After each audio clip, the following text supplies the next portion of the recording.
Maria Chen wiped down the counter of the Outpost 7 cafeteria, watching the ice crystals form on the reinforced windows.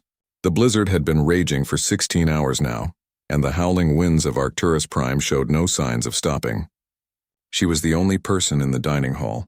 Hell, she was one of only 7 humans stationed on this frozen rock at the edge of Confederation space. The proximity alarm chimed. Maria frowned. Nothing should be moving in this weather. She checked the external feed and gasped. A diplomatic shuttle was attempting an emergency landing, its hull scorched and smoking despite the sub-zero temperatures. The craft lurched sideways in the wind, barely making it to the landing pad before its engines died. Maria grabbed her thermal coat and rushed to the airlock. By the time she reached the hangar, 12 figures were stumbling out of the shuttle, their exotic environmental suits failing in the extreme cold. She recognized the species from her training: Velkari, Shen, Tholian, representatives from the Galactic Assembly. "Inside, now!" Maria shouted, herding them toward the heated corridors. One of the Velkari collapsed, its crystalline body structure cracking in the cold. Without hesitation, Maria hoisted the alien onto her shoulders. It weighed less than she expected, and carried it inside. The next 2 hours were chaos. Maria converted the cafeteria into an emergency shelter, raising the temperature carefully to avoid thermal shock. The diplomats were in bad shape. Their shuttle's life support had failed during an unexpected ion storm, and they'd barely made it through the blizzard. "Your outpost," one of the Shen diplomats clicked through its translator, its mandibles trembling. "It was not on our charts as a sanctuary point." "It's not," Maria admitted, checking the Velkari's crystalline structure for further damage. "We're just a research station, but you needed help." She worked through the night. The station's medical officer was on leave, so Maria did what she could with her basic first aid training and common sense. She synthesized nutrients compatible with each species, adjusted atmospheric controls for each section of the cafeteria, and even jury-rigged a humid environment for the aquatic Tholian, using the kitchen's industrial dishwasher and some plastic sheeting. The lead diplomat, a tall Velkari named Crystallis, watched her with faceted eyes that reflected light like diamonds. "You are doing this alone? Where is your staff?" "Making sure the research equipment doesn't freeze," Maria said, stirring a pot of something that might pass for Shen nutrition paste. "And keeping the reactor running. That blizzard isn't playing around." "But you are just a cook."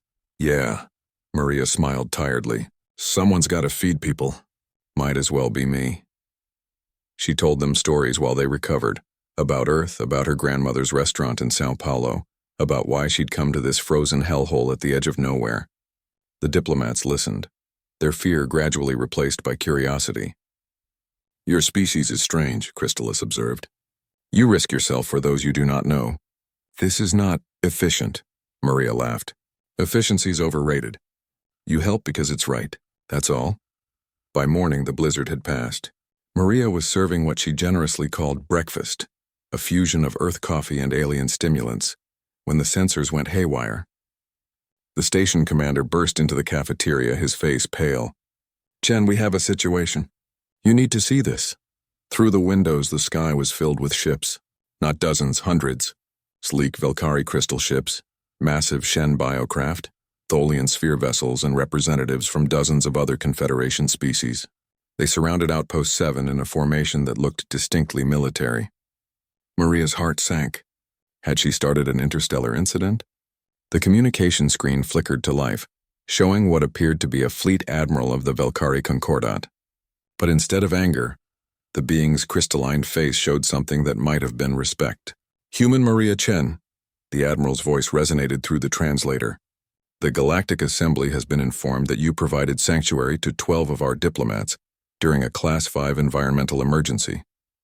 These diplomats represent the leaders of the Confederation's peace talks that would have failed if they had perished." Maria blinked. They needed help. You risked your safety for beings you did not know, without hesitation or demand for compensation. The Velkari have a word for this: Karesh, the honor debt that cannot be measured. The admiral gestured, and the view screen split to show representatives from each species aboard the rescued shuttle. "Each of our peoples wishes to express gratitude. The Shen offer trade agreements. The Tholians extend mining rights. The Velkari, Crystalis stepped forward, placing a clawed hand on Maria's shoulder.